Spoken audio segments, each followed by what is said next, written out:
Dear students, I am sharing today about the potential energy. Potential energy कैसे, इसके लिए हम लोग अलजेब्रिक एक्सप्रेशन प्राप्त करते हैं. Let be AC is the earth and M is a mass which is upward from the earth h meter at the point B. We know that work is done against of the gravitation force of the earth.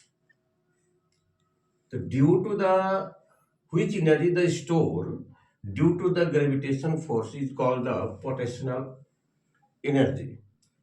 कहने का तात्पर्य है कि अगर कोई object को हम पृथ्वी से कुछ ऊंचाई पर ग्रेविटेशन के अपोज में ले जाते हैं तो हमने जो वर्क किया ग्रेविटेशन के अपोज में वह पोटेंशियल के रूप में संचित हो जाता है.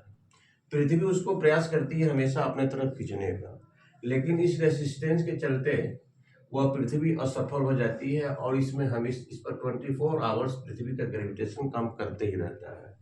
और अपोज में काम करने से इसमें पोटेंशियल एनर्जी जो हमारा एनर्जी नष्ट हुआ, चूंकि एनर्जी जो होता है केवल ट्रांसफॉर्म होता है, neither created not the distracts.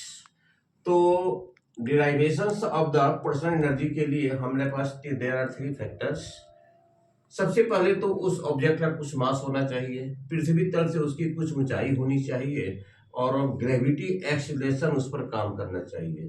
तो हम लोग जानते हैं definition of the work done बराबर फोर्स इनटू डिस्प्लेसमेंट, और law of the second law of the Newton's A बराबर एम ए होता है, और एस हो गया डिस्प्लेसमेंट एफ गुना एस. अब रह गया बात कि जो ऑब्जेक्ट पृथ्वी के ग्रेविटेशन के से अपोज में जा रहा है या वह ग्रेविटेशन से रिलेटेड है, उसके लिए एक्सेलरेशन जी होता है और पृथ्वी तल से उसकी ऊंचाई हमारा एच है. इस प्रकार से we obtain the derivation of the potential energy product of the m Guna g Guna h, यानी तीनों के प्रोडक्ट के बराबर होता है पोटेंशियल एनर्जी. और वर्क डन जो होता है difference of the initial and the final energy. कहने का मतलब संपादित कार्य ऊर्जा में क्षति के बराबर होता है. डियर स्टूडेंट्स, ये आपका क्लास 9 से रिलेटेड है और आपको इस पर बहुत सारे न्यूमेरिकल प्रश्न पूछे जाते हैं. इस वीडियो को देखेंगे, सब्सक्राइब करेंगे.